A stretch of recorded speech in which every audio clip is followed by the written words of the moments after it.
says that you bottom-up approach and you construct a graphene sheet.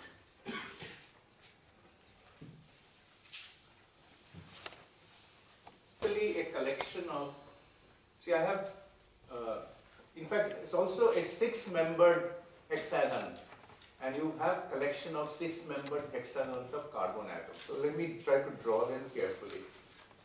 Okay.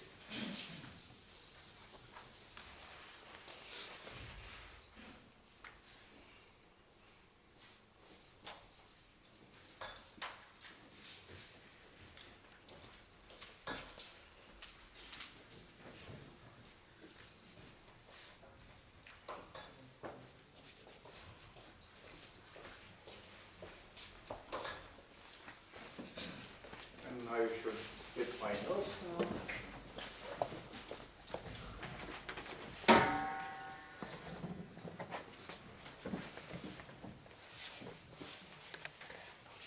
Okay, actually I would like to draw it the way I have it in my notes so that I don't get confused.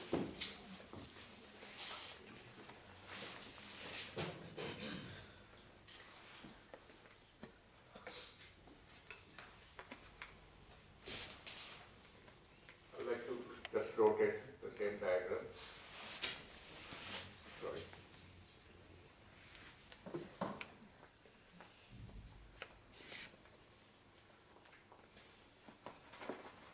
We continue. So this is how you form a lattice.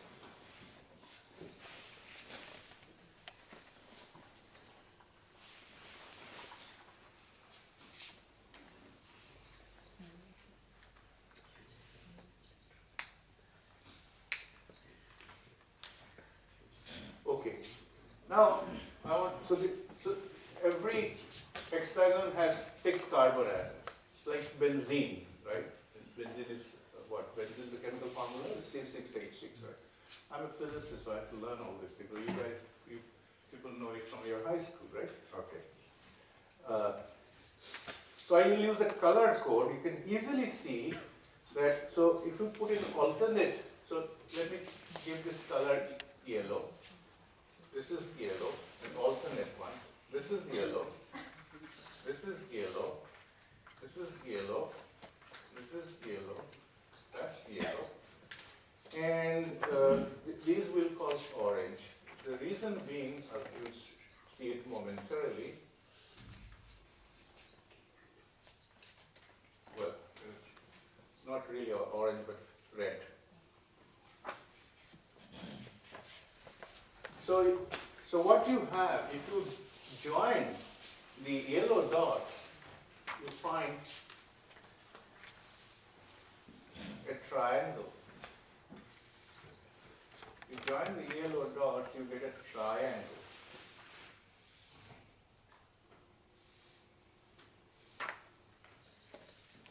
Each of these triangles is an equilateral triangle of the same side length, right? The red ones do the same thing. So the reason we have used this color code that you can easily see that graphene is a hexagonal lattice.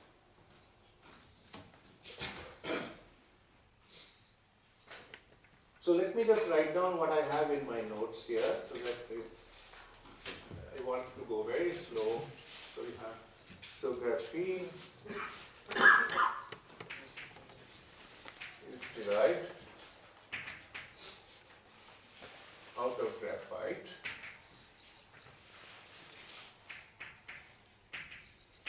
And is a collection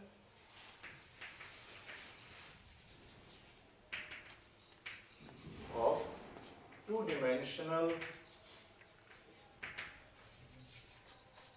sheets of 6-membered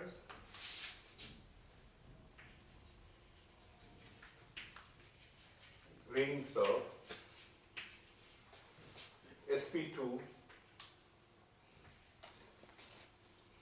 So in general the notation is SPN, as you have already indicated. So the notation is SPN, so n can be 1, n can be 2, etc. So it's sp2 carbon atom. This I have already said and just wrote it down. Now, so a single sheet, so you're putting in sheets, right? You can ask the question experimentally, what's the width of this sheet? And this is something I found on the literature, that a single sheet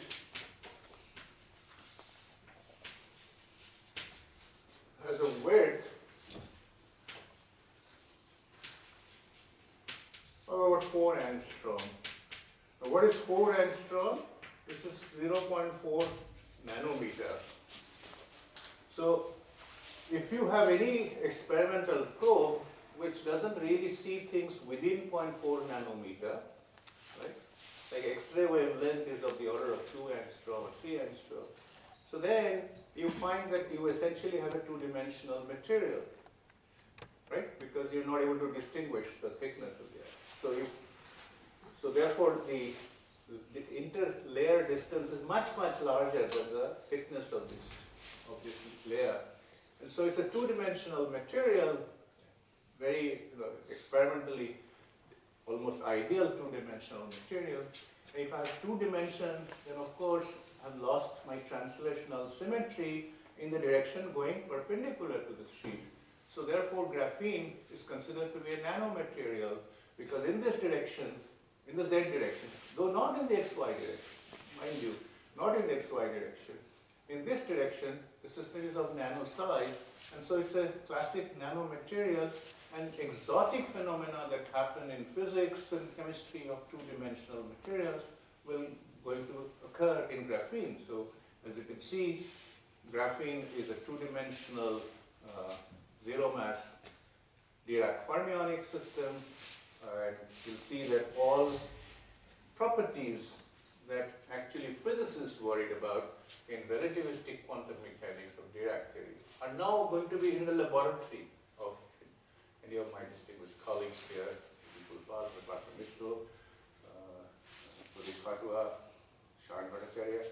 So he's a theorist, so I'm not saying that he's a laboratory, but yeah. So are people working on graphene here? Your lab, Pudit? Yeah, I used to work. So, and therefore you all know how to grow graphene, etc. Right? Okay. So, good. We will, in this lecture and the next one, we'll see how things that physicists thought were in their domain, which is the Dirac theory of relativistic electrons, now become a living laboratory, a living playing field of chemists, physicists, material scientists, in a very rather exotic way. So it's an ideal two-dimensional cell. This is also sometimes called honeycomb lattice, because these things look like. Have you seen the honey, the beehives? Okay, so they look like that. So that is called honeycomb lattice.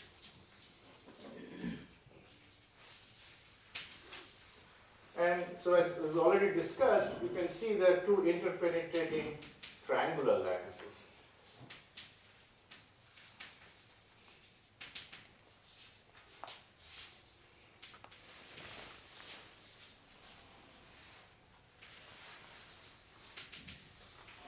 So now we will do some basic lattice structure. It's a little boring, but I have to do it myself to convince myself that actually the energy eigenvalues exactly have a Dirac spectrum. So I want to go through that exercise. So as I said, this is one of the reasons why I personally, when I was a student, found solid state physics a little boring, but there's no escape from it now, I find. Okay? All right. So suppose now you focus your attention to this central yellow atom, all right? And you ask the question, what are its nearest neighbor vectors? Any atom is self-similar in that triangular lattice, but you can see that there are now two sub-lattices, but there are two interpenetrating triangular lattices, and you call the orange, the yellow one, and let's say A sublattice, and the red one is a B sublattice.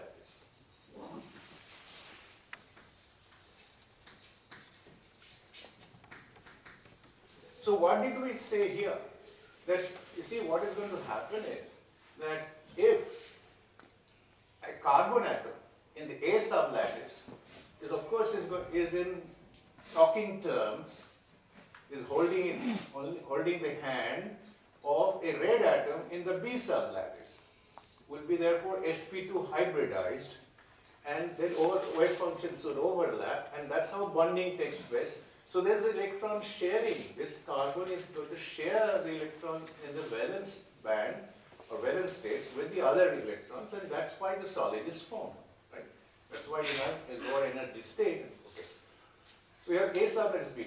You also know that Professor D. Sharma talked about it in great detail, that quantum mechanically, although we call it hopping or tunneling, hopping or tunneling is just an euphemism for overlap of wave functions.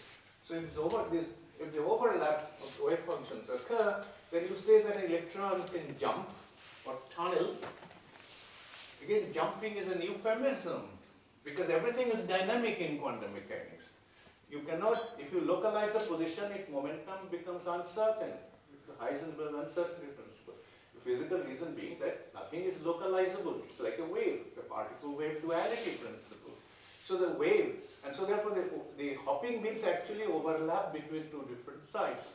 And though DD went beyond nearest neighbor hopping, in the tight binding that we have discussed in my lecture, we only consider nearest neighbor hopping, and that is what we will stick to even now.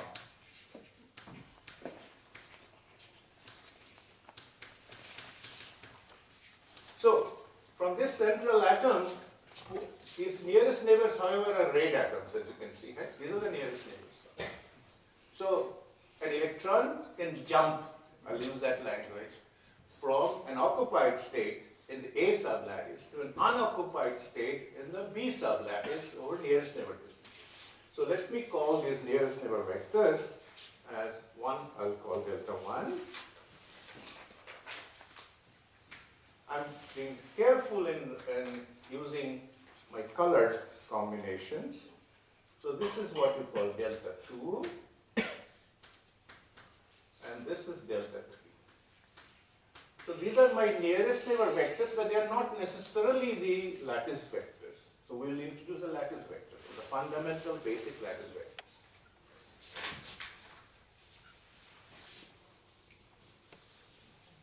3 are nearest neighbor vectors in that honeycomb lattice. Okay.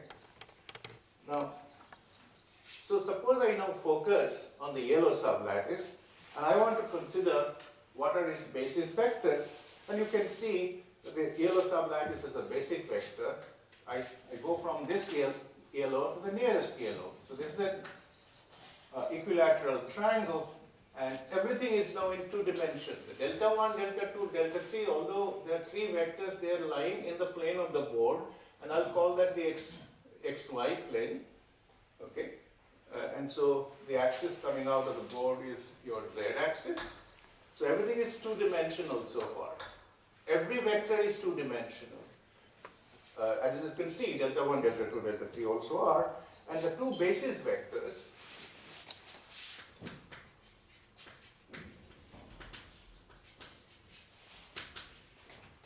for the A sublattice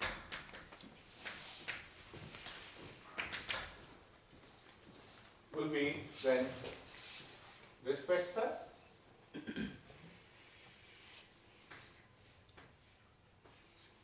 call that A1. Now you notice that in order to take notes in this class you should have brought some colored pens, right? A1 and A2. So these are your basis vectors, A1 and A2.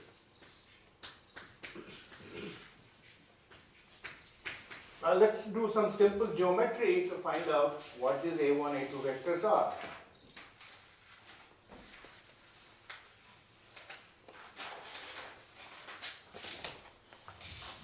Sorry about it. So, now, what is A1? The component of A1, first write x-axis. Remember, our convention is that this direction is your x-axis.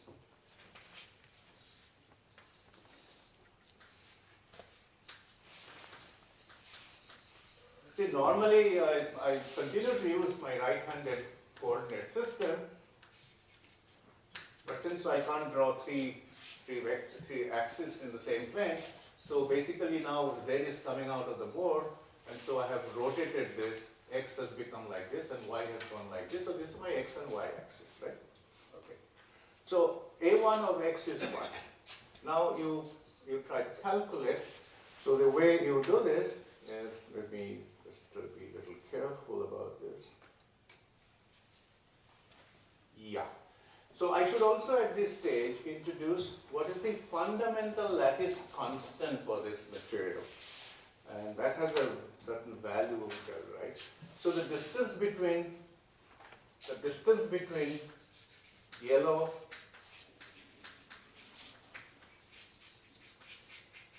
between this and the red